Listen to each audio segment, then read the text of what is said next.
स्वागतक क्रम में रितेश झा जी के स्वागत छूट गया तखन हम अनुरोध करै छन कौशल कुमार जी से।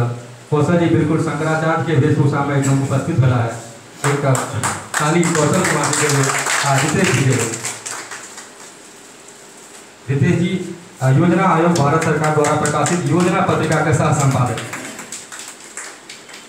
धन्यवाद कौशल कुमार जी। रितेश जी संपादक क्षमा कर, योजना के संपादक। हम सब उद्घाटन कार्यक्रम के समाप्ति भेल। हम सब आप प्रथम सत्र के जो कार्यक्रम है हमरा सबके ओकर हमर सबके अंका मुख्य वक्ता श्री अक्षय कुमार चौधरी जी, प्रसिद्ध विद्वान समाजशास्त्री एवं शोधकर्ता, उनका से हम अनुरोध करबें जे अपन विचार हमरा सबके बीच में रखें। जी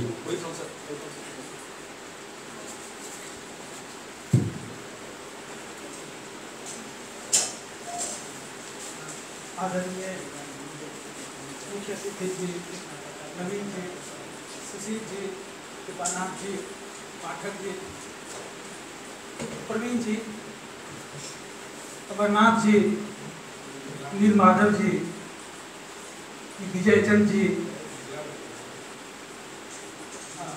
नाम भूला रमानाथ बाबू, हमरा से क्षमा कयल जाए नाम हम भूल गेलियै। रमानाथ बाबू सबके हमर प्रणाम अछि। एकर अलावा आर जते हमर मित्र छी, हमरा से जे जेठ छी, हुनका सबके प्रणाम अछि, नमस्कार अछि। हमरा ई टॉपिक तैयार करे में, आलेख तैयार करे में बहुत कम समय भेटत, तें बहुत किछु त्रुटि है। दोसर बात जे ठाम शीर्षक देख रहल छी अहाँ, एकर जे कंटेंट है एकरा में जब कनीटा डिफर है तो ओकरा लेल क्षमा करब। एहि दुआरे जे टॉपिक बाद में निर्धारित भेलै और आलेख पहिने लिखल नहीं गेल छलै, तकर बाद आलेख लिखल छलै। टॉपिक छै भारतीय संघ में मैथिल के मौलिक अधिकार। जब भारतीय संघ में मैथिल के मौलिक अधिकार के गप उठे तो बिहार में एखनो मौलिक अधिकार के हनन करे के बिहार सरकार के कुबत नहीं है, पैरुख नहीं है। मिथिला में एखनो प्रत्येक मैथिल अपन मौलिक अधिकार के प्रति सजग अछि। ओकर जँ केओ हरण करत तो ओकरा लेल प्रत्येक मैथिल आवाज उठबै लेल, ओकरा दंड दै लेल ओकरा लेल तैयार छै। मुदा एकर अतिरिक्त मौलिक अधिकार से हमरा जे चीज से जे अस्त्र दैए, ओकर अस्त्र के हम सही से प्रयोग करै छी कि नहीं करै छी, या प्रयोग करी तो ओकर हमर कोना प्रयोग करी, वही सब बात के लऽ के आलेख हम आगू बढ़ाएब।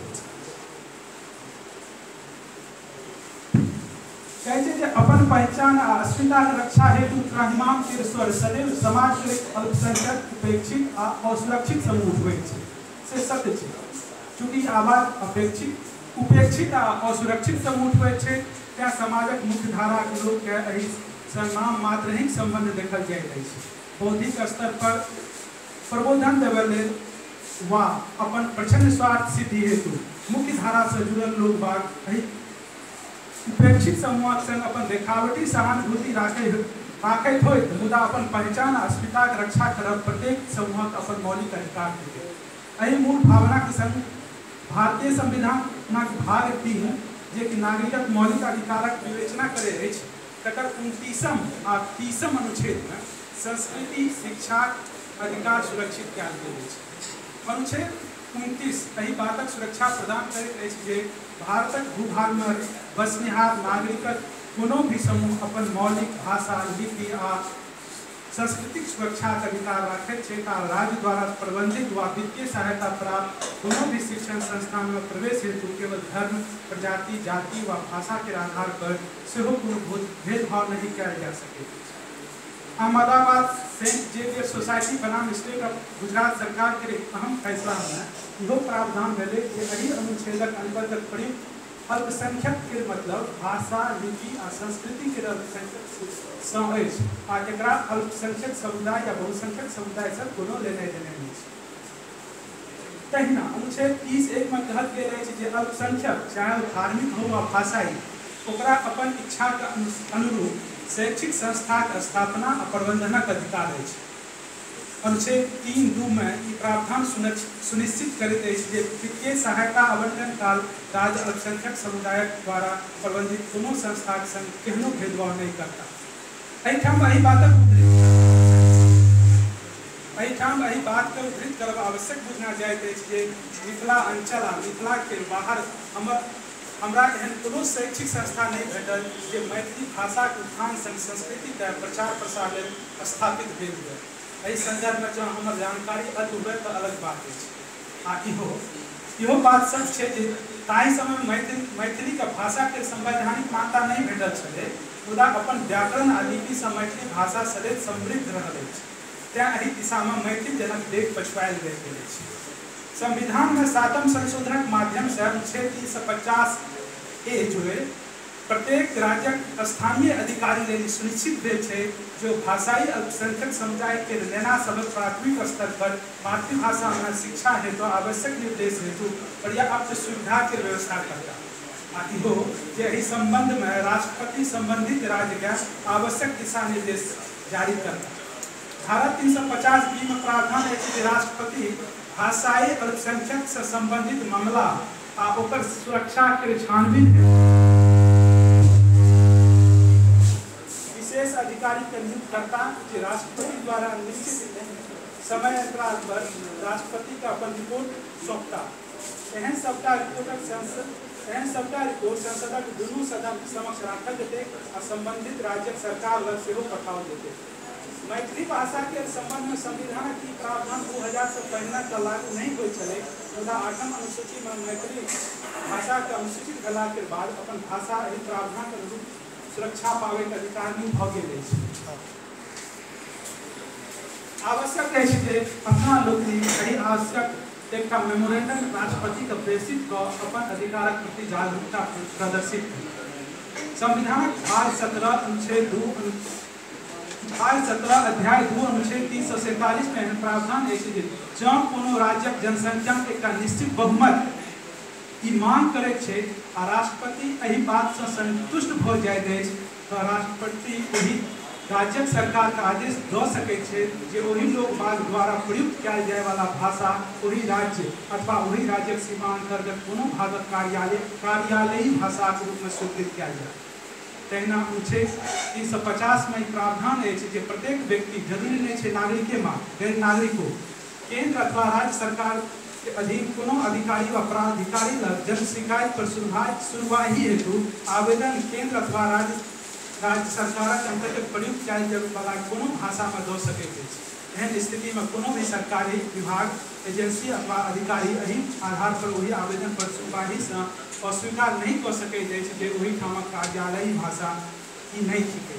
एहि तरह भारतीय संविधान में बहुत रास एहन प्रावधान छै जेकर माध्यम से मैथिली जन अपन भाषा संस्कृति के विकास कऽ सकैत छै, अपन अस्मिता के अक्षुण्ण राखि सकैत छै, बस जागरूकता के। भारतीय संविधानक विकास प्रक्रिया में भाषा के आधार पर राज्य पुनर्गठन एक महत्वपूर्ण राजनीतिक परिघटना छै। 1947 में जखन ब्रिटिश लोकनि से भारत स्वतंत्र भेल छल तखन एहिठाम 4 तरहक मुक्त राज्य छलै। पहिलुक ओ जे कि ब्रिटिश के अंदरक प्रांत रहे, दोसर ओ जे प्रिंसली स्टेट रहे आ प्रिंस द्वारा ओकर राज्य कार्य चलायल जाइत रहे। तेसर ओ जे पहले तो प्रिंसली स्टेट रहे लेकिन बाद में कमिश्नर नियुक्त कऽ ओ राज्य पर अधिकार कयल गेलै। तेसर है यूनियन टेरिटरी। अंग्रेज साम्राज्य काल के एहि सब प्रांतक सीमा स्वतंत्र भारतक प्रशासनिक व्यवस्था लेल अप्रासंगिक बुझना गेलै, तेँ विचार भेलै जे सीमाक पुनर्गठन कयल जाय। मुदा एहि पुनर्गठनक आधार निर्धारण करे में हुनका सबके बीच में मतभिन्नता एकटा प्रस्ताव एलै जे ई पुनर्गठन जे छै भाषा के आधार पर कयल जाय तऽ बेसी बढ़िया। तेँ जे धर्म जातिक आधार पर जे सांप्रदायिक पहचान बढ़ावा भेटैत रहे ओहि बढ़ावा पर रोक लगा। अंततः 17 जून 1948 के राजेंद्र प्रसादक अध्यक्षता में एकटा लिंग्विस्टिक प्रोविंस कमीशन के स्थापना भेल। ओ कमीशन एहि लेल गठित कयल गेलै जे जे ओ ई समीक्षा करता कि भाषा के आधार पर प्रांतक पुनर्गठन क्या जाए वा नहीं क्या जाए। वही कमिटी में एस.के. डार, जे.एन. लाल और पन्ना लाल से हो छला।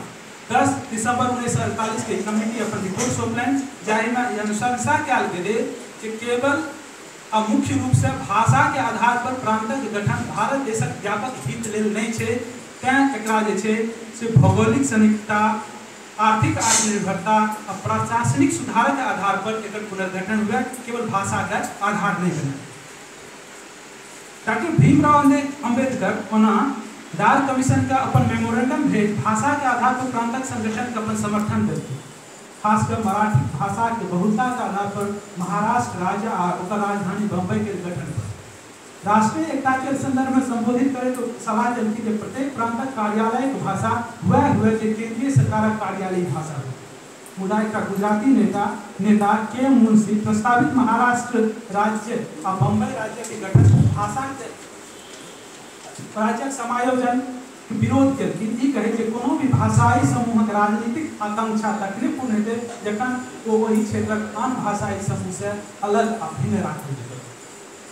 अंततः 1952 आबैत मद्रास प्रांतक अधीन तेलुगु बहुल क्षेत्र हेतु सेहो एकटा अलग राज्यक मांग बड़ फूल पकड़लकै। ओहिमे कोसी श्री रामालू एकटा नेता छलै जे तेलुगु बहुल क्षेत्र अलग राज्यक मांग हेतु आमरण भूख हड़तालक क्रम में 16 दिसंबर 1952 के अपन प्राण त्याग दिले। तकर परिणाम ई भेलै जे 1953 में अलग तेलुगु भाषी राज्य आंध्र प्रदेशक नाम से संगठित भेल। एहि से उत्साहित भऽ कऽ भरि देशक विभिन्न भाषाई समूह में अलग अलग प्रांतक गठन के आंदोलन तेज भऽ गेलै। एहि क्रम में अपनहु मिथिला में अलग प्रांतक निर्माण के लेल आवाज उठल, मुदा मैथिल लोकनिक स्वर आ संगठन बड़ लचर पचर रहल। मिथिला के वही समय प्रतिनिधित्व करे वाला राजा राज दरभंगा कामेश्वर सिंह एहि आंदोलन सक्रिय नहीं बुझना गेला। एकर अलावा आर सामाजिक आ राजनीतिक कारण सेहो छलै जे एहि आंदोलन के सदैव कमजोरे केलकै। तकर विवरण हेतुकर झा जी अपन आलेख सब में बड़ बढ़िया से एकर व्याख्या केलखिन है, ओकरा विस्तार हम एठम नहीं है। 16 दिसंबर 1955 के राज्य पुनर्गठन आयोग जे है से अपन प्रतिवेदन देलकै, जकरा कि नहीं राज्य प्रतिवेदन आयोग अपन रिपोर्ट 30 दिसंबर 1955 के देलकै, जकरा कि 14 दिसंबर 1955 के लोकसभा में पटल पर चर्चा के पटल पर राखल गेल। आ तकरा बाद एकर किछु बात मानैत राज्य पुनर्गठन अधिनियम 1956 पास भऽ गेलै, जेमे कि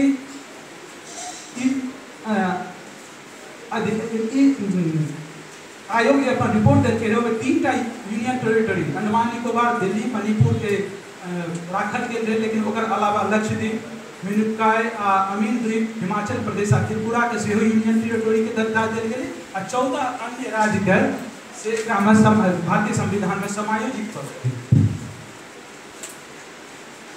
मुदा एकरा जहन एकर हम जै ताकै छी जे कि सचमुच भाषा के आधार पर राज्य के पुनर्गठन भेल है, तो एकर आंसर एते नहीं। भाषा के एक आधार जरूर मानल गेलै, एक महत्वपूर्ण आधार जरूर मानल गेलै, लेकिन जो एकरा जड़ में घुसेबै तो अहाँ देखबै जे कि एकरा पाछू लोक प्रजातिकीय सांस्कृतिक अंतर संघर्ष मतलब इथनो कल्चरल कॉन्फ्लिक्ट रहे, ओई कॉन्फ्लिक्ट के दूर करे ले जैसे से राज्यक पुनर्गठन किया। तहिना जब 1960 में बम्बई से गुजरात अलग भेल थे, बम्बई से महाराष्ट्र गुजरात दूटा राज्य के पुनर्गठन भेल थे, तो वो समय में जे गुजराती आ महाराष्ट्र मराठी के बीच में जे इथनो कल्चरल कॉन्फ्लिक्ट भेल थे, तकरे परिणाम स्वरूप भेल। पुनः हरियाणा के जहन पुनर्गठन भेल है, तो वो समय में सिख हिंदू के कॉन्फ्लिक्ट जुड़े तक नहीं हुए। त्या अपन मिथिला राज्य के आंदोलन का आगू बढ़े लिए ध्यान रखे पड़त जे केवल भाषा के आधार पर जहाँ आगू चलबे तो भाषा के आधार पर हमर मांग जे छै से देल जाए। हमर मांग जे छै से एहि आधार पर उठायल जाए कि हमरा बीच में कल्चरल आ इथनो कॉन्फ्लिक्ट है, वही कॉन्फ्लिक्ट के समायोजन के लिए हमरा अलग से राज्य चाहिए। एहिठाम भी बुझल महत्वपूर्ण है कि राज्य पुनर्गठन आयोग के पाठ 2 जकर शीर्षक है फैक्टर बियरिंग ऑन रीऑर्गेनाइजेशन में आयोग स्पष्ट रूप से कहल है कि ई नहीं तो संभव है या नहीं अपेक्षित है कि केवल भाषा अथवा संस्कृति के आधार पर राज्य पुनर्गठन हुए, बल्कि राष्ट्रीय हित में जरूरत है जे संपूर्ण समस्या संतुलित प्रस्ताव के ध्यान में राखे राज्यक निर्माण हुए। हम एहि सब बिंदु पर एहि द्वारा जोत दऽ रहल छी जे मिथिला राज्यक आंदोलन के एकांगी बनेबाक तुलना में एकरा बहुआयामी बनेबाक जरूरत छै। हमरा नजर में मिथिला समस्या के जटिलता आ मैथिल लोक प्रजातीय सांस्कृतिक राजनीतिक आ आर्थिक समस्या के सूत्र केना में ओझराओल छै जेकर एकमात्र समाधान अलग राज्यक स्थापना के बादे सुझावे के संभावना छै। हमर भाषा खतरा में अछि, हमर संस्कृति आ सांस्कृतिक पहचान खतरा में अछि, हमर ऐतिहासिक धरोहर खतरा में अछि, हमर सामाजिक समरसता खतरा में अछि, हमर अर्थव्यवस्था के आधारिक संरचना तिरोहित भऽ रहल अछि। एक दिस हमर कृषि अर्थव्यवस्था परंपरागत उद्योग आ हस्तशिल्प कुशलता के गांव तोड़ के खटिया पर सुता देल गेल छै। आ दोसर दिस जँ किछु उद्योग मिथिला में छलैको तऽ ओकर लोहा लक्कड़क डेन हाथ तोड़ के बेला राखि देल गेल छै। जे नवका उद्योग बनत, राष्ट्रीय स्तरक संस्था बनत, तकर जमीन उपलब्ध हेतै पटना आकि गया आकि राजगीर में। साले साल बाढ़ि आ गाम में सब पलायन